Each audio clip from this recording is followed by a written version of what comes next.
Welcome to The Explainer. So today we're going to dive into the incredible 70-year career of a true photographic pioneer, Imogen Cunningham. And we're going to look at her work through a really fundamental concept in art, form. Okay, so to really get what makes her work so special, we've got to start with this core idea that she just totally mastered, and that's photographic form. All right, so what is form anyway? Well, think of it like this. It's the magic trick artists use to make something on a flat piece of paper look three-dimensional. It's all about how they use light and shadow and perspective to give an object real depth and substance, That feeling like you could almost reach into the picture and grab it. Okay, a definition is one thing, right? But what does that actually look like in a real photograph? I mean, how does an artist take a flat image and just make it pop? And boom, here it is. This is a perfect example. This is Cunningham's famous magnolia blossom from 1925. Just look at it. See how the light kind of spills over the petals? And it creates these incredible, soft, curving shadows. It's that play between light and dark that gives the flower this tangible, almost sculptural feeling. It's not just a picture of a flower. You're experiencing the form of the flower. And the artist who made this, Imogen Cunningham, she was basically attached to her camera for, get this, over 70 years. Her entire life was this deep dive into exploring, mastering, and honestly, totally redefining what form could be in a photograph. But here's the thing, that super sharp, clear style we just saw, that's not where she started at all. To really see her journey as an artist, we gotta rewind to her early stuff, which had a totally different vibe, much more dreamy and soft. So at first, her work was all about this movement called pictorialism. The best way to think of it is soft focus, kind of moody, atmospheric pictures that almost look like paintings. She even used a special printing process with platinum that gave her photos this, ethereal, dreamlike feel. It was all very inspired by nature and this sense of spiritualism. And wow, you can really see that change right here. Look at the photo on the left from 1910. Totally soft, atmospheric, classic pictorialism. Now jump over to the right. This is just about 20 years later.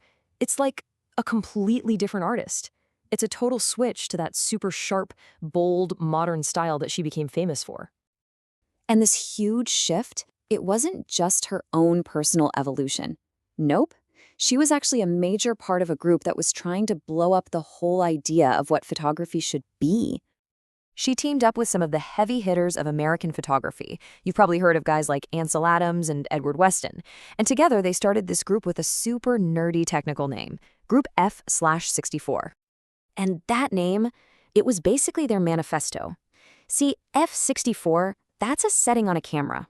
It's the one you use to get the absolute sharpest picture possible, where everything from the front to the very back is in crystal clear focus. And this was a huge deal back then. They were completely rejecting that fuzzy, painting-like style. They were saying, hey, let's stop trying to make photos look like paintings and celebrate what a camera does best, which is capture the world with this pure, direct, unbelievable sharpness. So Cunningham took this new philosophy, this idea of sharp, honest clarity, and she didn't just use it on flowers, she turned her lens on people too.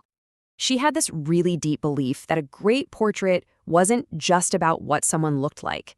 For her, the real goal was to connect with a person, to understand their inner world, their character, their mind, their spirit, and then somehow, magically, make all of that show up in the photo.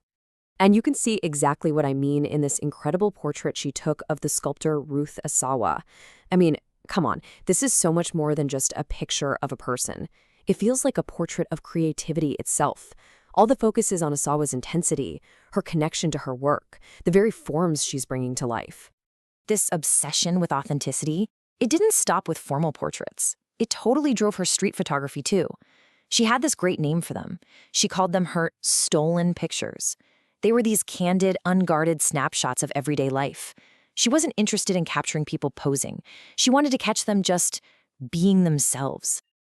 Now, you'd think with all this incredible work, her career was a breeze, right? Well, not exactly. It was a long road, and it wasn't always easy. She faced decades of challenges, both personal and professional. But through it all, her vision, her dedication, it was just unstoppable. It never wavered. After her divorce in 1934, she really struggled financially. And not for a little while, but for like 30 years. She was often just trying to make ends meet. But did she stop? No way. She kept working, she kept teaching, she kept creating. And the really wild part is that major recognition didn't come until much, much later in her life. She was 87 years old when she got a prestigious Guggenheim grant. But wait, it gets even more amazing. Even after all of that, at the age of 92, she wasn't thinking about retiring. Are you kidding me? She was just getting started on a whole new project. Her last big project was a book of portraits she called After 90. And you can imagine, this was a really personal project for her. It was a way to explore her own life as someone in her 90s.